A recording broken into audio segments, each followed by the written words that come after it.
श्री गुरुवे नमः। अखण्डमण्डलाकारं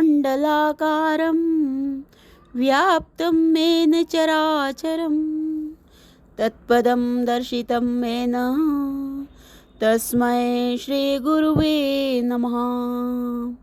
ओम स्वस्ति न इंद्रो वृद्धश्रवाः स्वस्ति नः पूषा विश्ववेदाः स्वस्ति नस्तारक्ष्यो अरिष्टनेमिः स्वस्ति नः बृहस्पतिर्दधातु।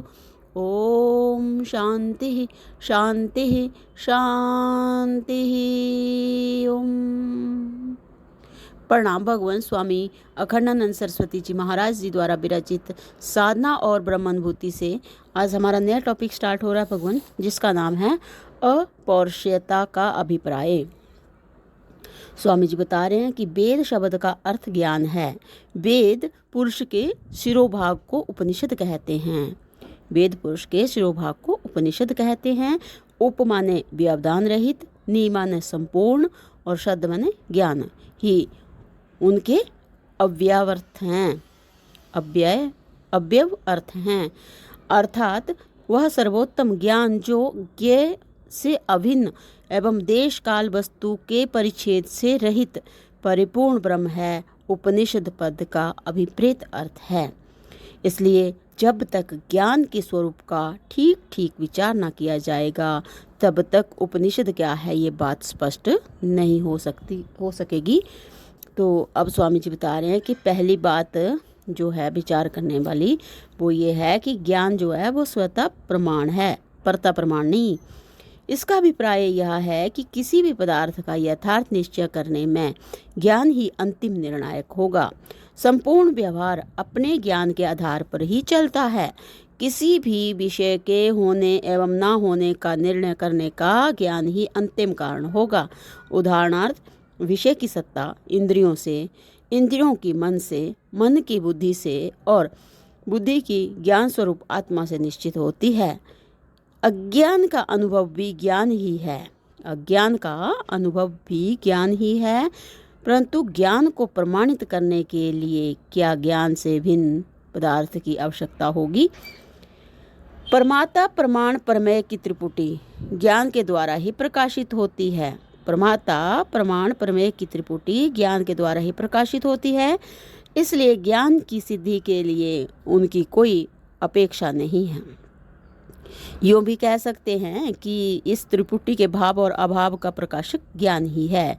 वे रहें तब भी ज्ञान और ना रहें तब भी ज्ञान है। ज्ञान के बिना उन्हें अनुभव भी कौन करेगा? त्रिपुटी में ज्ञान का अन्वय है और ज्ञान त्रिपुटी से व्यतिरिक्त है। इसलिए ज्ञान की सत्ता अखंड है। प्रमाणों के द्वारा ज्ञान की सिद्धि नहीं होती। ज्ञान से ही समस्त प्रमाण प्रमेय एवं आदि व्यवहार सिद्ध होते हैं। तात्पर्य यह है कि ज्ञान का प्रमाण्य स्वतः है, परता नहीं है। दूसरी बात है कि ज्ञान स्वयं प्रकाशित है। यह कर्ता करण क्रिया एवं फल के अधीन नहीं। कर्ता करोड़ प्रयत्न करके भी स्थाणु ज्ञान को पुरुष ज्ञान नहीं बना सकता। कर्ता करोड़ प्रयत्न करके भी स्थाणु ज्ञान को पुरुष ज्ञान नहीं बना सकता। मान्यता कर्ता के अधीन होती है।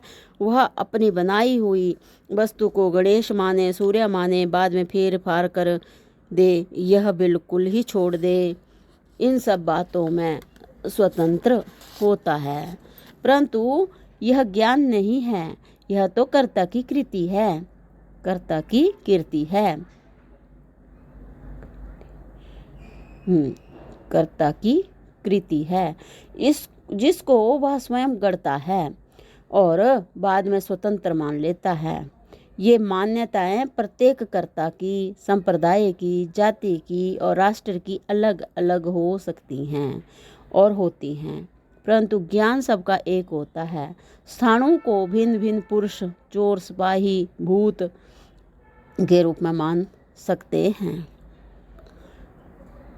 परंतु ज्ञान सबका एक ही होगा कि यह स्थाणु है। पुरुष भेद से ज्ञान में भेद नहीं हो सकता,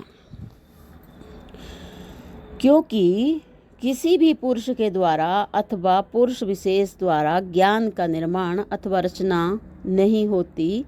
यहाँ तक कि ईश्वर भी ज्ञान का कर्ता नहीं होता, वह तो स्वयं ज्ञान स्वरूप है।